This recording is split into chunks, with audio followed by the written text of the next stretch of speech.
For today's little adventure, we're reading Splish, Splash, Splat by Rob Scotton. Splish, Splash, Splat.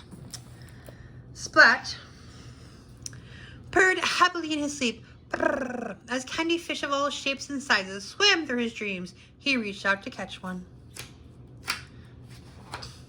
When his mom threw open the curtains, "Time to get up," she called. The candy fish melted away. "Come back, little fishes," Splat sighed. "Oh, I almost forgot," said Splat's mom. "Spike's coming over for a play date after cat school." Spike? Spluttered Splat. "Spike will eat all the candy fish and play with my toys until they break." "There will be plenty of candy fish, and we'll put away your favorite toy," said his mom. "Although, wouldn't it be nice if you shared?"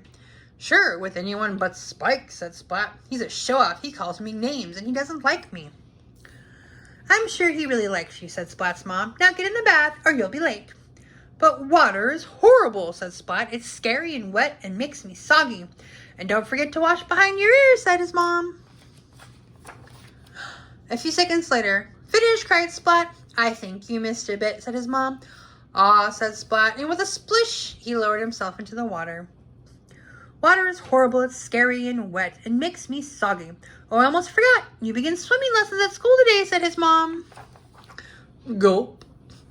"This is not going to be a good day," Splat said at breakfast. Seymour shook his head. "Not a good day at all," Splat said on his way to school. Seymour shook his head. "Can this day get any worse?" Splat asked. Seymour looked through Splat's legs and nodded. "Hi, Splatter. Last one to school is a loser," said Spike with a grin. Spike sped through a puddle with a splash and was gone. "What a show-off," said Splat. "This is definitely going to be the worst day ever." In class, Mrs. Wimpledon made an announcement. "Today, class, we're going to learn how to swim." The class fell silent. Almost. "Hooray!" cheered Plank. "How weird," said Splat. "Class, to the swimming pool," continued Mrs. Wimpledimple. The class lined up by the pool. Splat forgot to put on his swim trunks. "Tease, Spike," everybody laughed. "No, I haven't. They're black and furry," Splat replied. "It's time to get in the water," said Mrs. Whippledum. "Yippee!" cried Plank, and he jumped into the pool. "That's really weird," said Splat. "Me next," cried Spike. Spike rushed up to the pool edge, but then he stopped and stepped back. I forgot something," he said. Some of the class slowly stepped into the pool. "Me next," cried Spike. Again, he rushed to the pool edge, but once again, he didn't get in.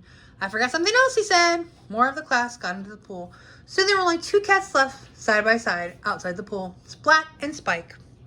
"Come on in," Mrs. Wimpledimple said. "It's a lot of fun."